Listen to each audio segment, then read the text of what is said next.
Good morning guys! Nandito tayo sa labas today. Galing tayo sa Tinga Animal Clinic. Diyan ako bumibili ng dog food ni Bata Batuta, ni Lucky Loves. So nakabili na din tayo guys at waiting tayo ng masasakyan. So ayan, madaming dumadaan pero wala tayong mahagilap na taxi guys. So wait lang tayo. Super init na naman, tapos mamayang gabi bigla na namang uulan. Mag-iingat po. So ayan guys, uwian na. Nakasakay na din tayo at grabe ang init. So ayan, mag road trip tayo saglit.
Hindi ko agad pero ata no dog food yun.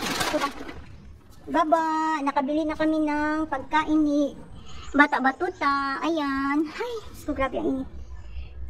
May dog food na din si Love.